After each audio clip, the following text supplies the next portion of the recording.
Good morning, party people. Pastor Liana here. Sunday morning I'm recording this. Actually, I just got back from church and I was like, you know what, let's jump into chapter 4. I'm feeling good. And I want to go ahead and record this video and just talk about our Genesis chapter 4, where we are at in the series of Walk It Out, a journey through the Bible.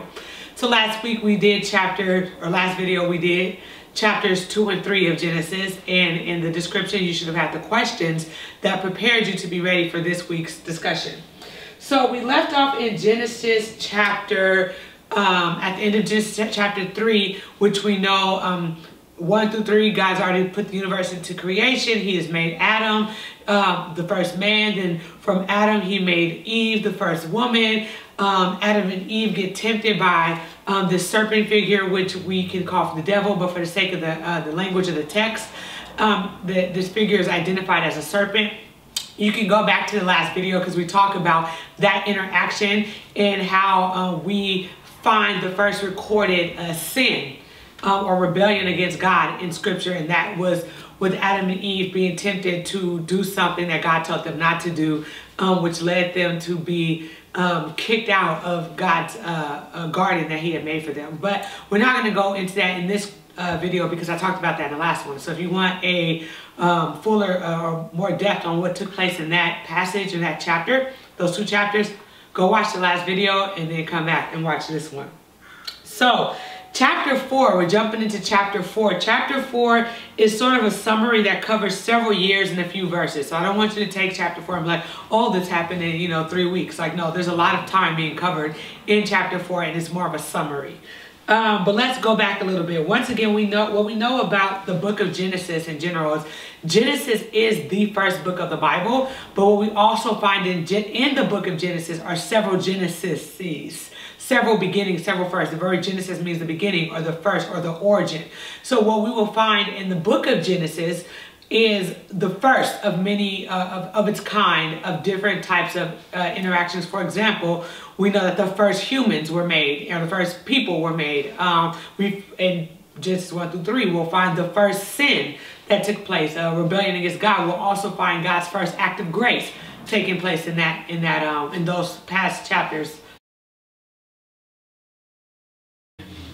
So in Genesis chapter 4, we will see some more first. We will see some more Genesis mentioned here. We'll see the beginning of Adam and Eve's family, right? So really the first family, creating a family. We'll see the first sign of the offering. We'll see the first murder, and we'll see the first mention of a city.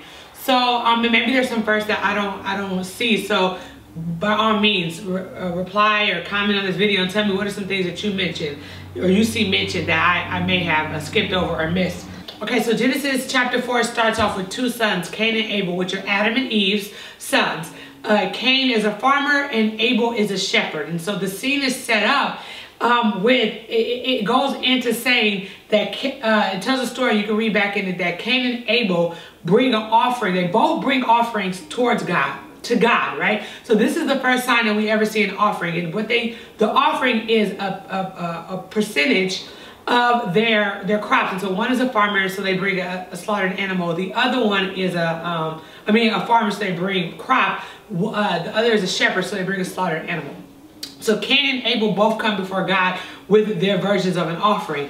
However, what we find out in this passage is one of their offerings before God is accepted and the other one is rejected. So we jump into chapter 4. Our first question is, why was Cain angry? And according to verse 5, Cain was angry because the Lord had rejected his offering. The Lord did not accept his gift. Let's jump into number 2. Under what condition does God say Cain will be accepted? According to verse 6, it says that he will be accepted if he does what is right. So in this scene, they both bring an offering to the Lord, but God rejects Cain's offering because according to the passage, Cain's offering was not his best. So even though they both brought an offering to the Lord, Cain's was not his best, and so God rejected it.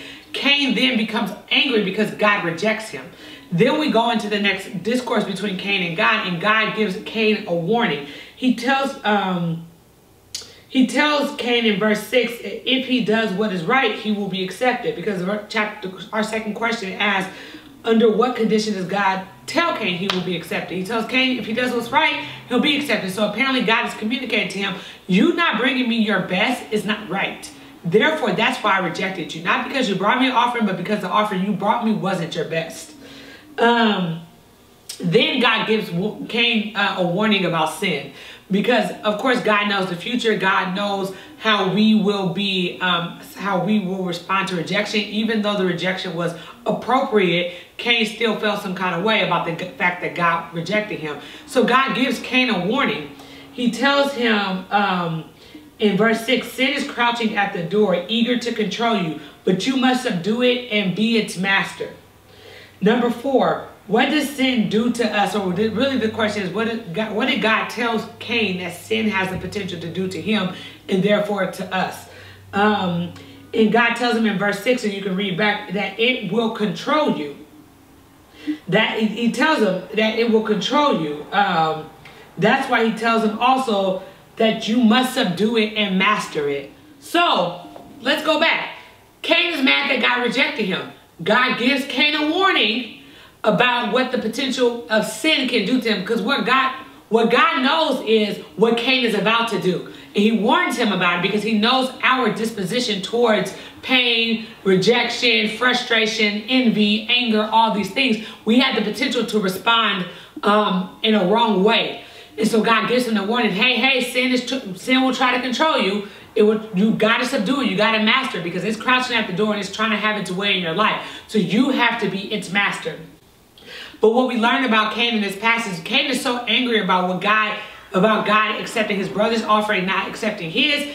Instead of going back and saying, let me do better next time, no, Cain goes about and he kills his brother. And so we get into question number 6. It says, actually, let's go to number 5. After Cain killed Abel, God poses a question. What scenario does this remind you of? So let's read this in Genesis chapter 4, verse 9. After the Lord asked Cain, where is your brother? Where is Abel? So the Lord knows that Cain killed Abel, and the Lord comes to Cain and he says, yo, where's your brother? What does this remind you of? If you watched last week's video, it should remind you of the situation with Adam and Eve. In Genesis chapter 3, verse 11, after Adam and Eve had disobeyed and rebelled against God, God comes to them and he poses a question to them as well. And he asked them about, what have you done, right? He asked them about the sin that they committed. And so it reminds me of that passage. You can go back and read that, Genesis chapter 3. Because in both scenarios, after the individuals commit sin against God, God doesn't go straight into punishing them. He confronts them about their sin, and he gives them an opportunity to fess up to their sin. But what you find out in both scenarios is, instead of fessing up to their sins, they lie, or they play a blame game, and they don't own the mistake that they have made. Which, in our lives, we can realize that when we don't own our mistakes and we cover them up, or we don't see them properly for what they are, that actually kind of lead us into a downward spiral. And God confronts us, and he makes us come to terms with, what did you do? Like I told you sin was coming to crouch at your door, Cain, and I warned you, and I told you to master, and I told you to subdue it. But instead, you killed your brother. And question number 6, what was Cain's punishment for killing his brother? Just like Adam and Eve were punished for their sins, so was Cain. He was cursed and banished from the ground, which swallowed his brother's blood. No longer will the ground yield crops for him. Remember, he was a farmer. From then on, he would be a homeless wanderer on the earth. And so God punished Cain for his sin. And he tells him, listen, the ground that you were to work and to make your living from, and that same ground that you brought me a bad offering from, your brother's blood cries out from that ground, and so you're cursed. No longer will the ground respond to you. No longer will it yield crop. You will be a homeless wanderer. And Cain was so overwhelmed by God's punishment that he begged God, because he's like, listen, God, like, that punishment is way too much for me. Like, I can't bear it. Like, if you cast me away from your presence and you make me go out and be a homeless wanderer, like, people will kill me. So the next question is, how did God protect Cain even though he had sinned? Remember, just like Adam and Eve were punished for their sin, God also protected them. he extended grace and mercy to them in the midst of their sin. So how did God protect Cain from, though he had sinned? God, in verses 13 through 16, Cain was afraid that the punishment was too great and that anyone who finds him would kill him. So God protected him by giving him a mark. I don't know exactly what that mark was or what it looked like, but God protected him by putting a mark on his body. And that mark warned anyone who tried to kill Cain that they would be punished by God. So God protected Cain even though Cain had rebelled against God. So then that's what happened. Then we skip to the next verse, verse 17 is now goes into kind of like a lineage of Cain's descendants. So Cain was cast out. He went out to be a wanderer.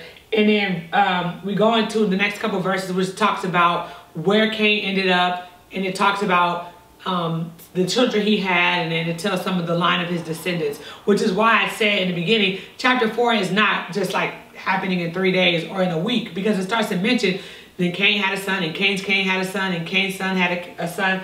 So we get to question number 8. What was Cain's son's name, and what was the name of the city he founded? So in verse 17, it tells us Cain went out, right? God cast him away, and he goes and he has a son. Don't ask me where, I don't know. This is where some of the gaps in scripture are, because if Adam and Eve were the first family, who did Cain have a son with? Who were these people? You know, who was this woman?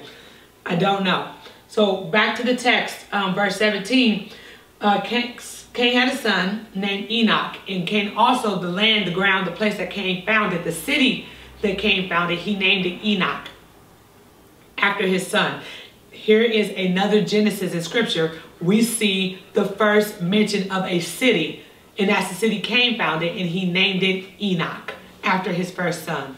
So then I tell you that this section is discussing some of the lineage, the genealogy of Cain's descendants. And we get to verse 21 and question number 9. I said, what were the first or the genesis that took place in verses 20 through 21? If you read verses 20 through 21, you'll see in Cain's lineage, in his descendants, it was mentioned that Jabal was the first of those who raised livestock and lived in tents. Is just another interesting Genesis. The first who raised livestock and lived in tents. And his brother Jubal was the first of all who played the harp and the flute. So just once again, it's interesting to me. We see some first mentioned in Genesis, like the first person to play the harp and the flute, the first person who raised livestock and lived in tents. They were brothers, Jubal and Jabal. Then it goes back to talking about Adam and Eve. So we see through verses 17 through 24, it's talking about what happened to Cain. Cain's off in the land of Enoch, created a city, and he has children. Then the chapter 4 jumps into verse 25. And in verse 25, it goes back to talking about Adam and Eve. And the next question was number 10. What was Adam and Eve's third son's name? So we know that Cain had killed Abel. Then it jumps back and it starts to tell the story of what ends up with Cain. Cain goes off, he goes to the city, he has children, his children have children, X, Y, and Z. Then we go back and it jumps to verse 24 and it talks about Adam and Eve had a third son. And the scripture talks about that this son was to God replace the son Abel who Cain had killed. And they have a third son and his name is Seth. So God gives them another son named Seth. So as far as we know, they have 3 children. Now, I don't know if they have a whole bunch of other children as well, because where are these people coming from in these other lands that are marrying Cain, right? Like, well, how did Cain establish a family? Who did he do that with? I don't know. That's what my pastor would call the white spaces. You got to read into the white spaces of scripture. God doesn't tell us every single detail all the time of what takes place. That doesn't make his word not true. What we do know, it just means that there's some facts, some details to the story that he has not previewed us to in his word. So it's talking about Seth, and then in verse 26, I asked the question, what was the statement mentioned about worship in verse 26? I thought this was a very interesting statement. I'm going to read it. I'm going to start with verse 24. It says, verse 25. Adam had sexual relations with his wife again, and she gave birth to another son. She named him Seth. For she said, God has granted me another son in place of Abel, whom Cain had killed. When Seth grew up, he had a son named Enoch. So now Enoch is Adam and Eve's grandchild. Enoch. At that time, people first began to worship the Lord by name. I have no idea what that means. I think that that's amazing. I don't know. Maybe before they worshiped him by giving him offerings. But maybe now this is a time when they began to acknowledge the attributes, the character, the nature, the who God is, and began to worship him by name. I don't know. That one, they just leave it there. I think that's interesting that was a point that was highlighted in the passage. Like, by the time Enoch comes around, people are worshiping God and they're calling of him by name. Is that when they start calling him Yahweh, Jehovah? Is that when they start attributing names to him based on his character, his nature, his behavior? I don't know. That's just an interesting point to me that the scripture decided to pick out. And maybe I'll read some more about what some certain theologians and scholars believe about that, and I'll chime in next week to see, to let you guys know what some of my research says, or that people believe that means.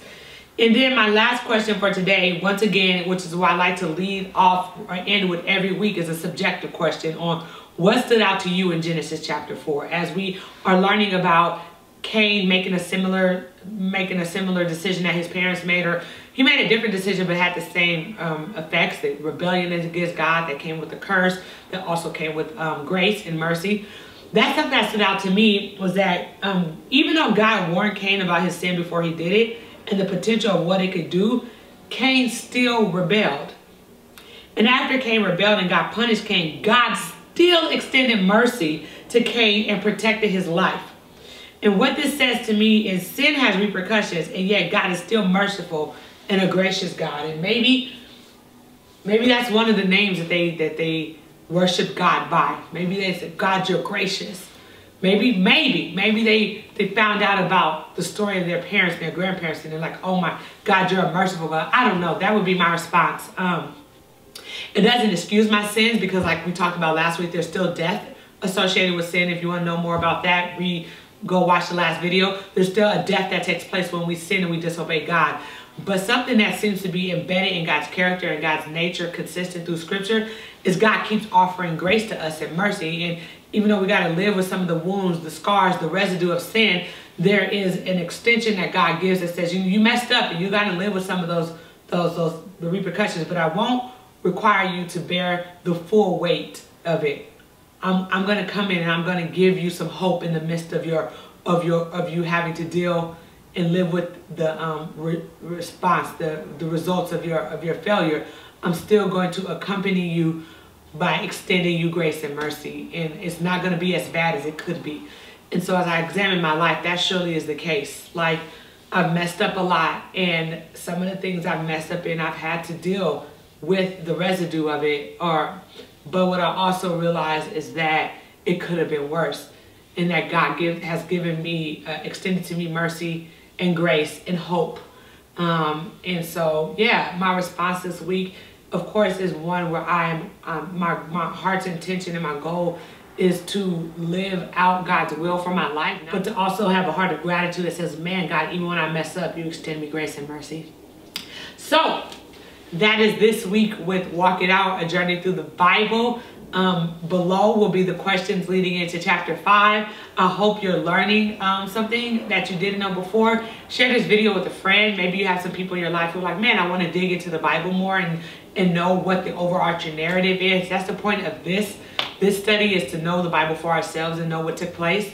So yeah, share this video with a friend, like, comment, subscribe, and I look forward to next week's episode, Walk It Out, a journey through the Bible. Check you guys out later.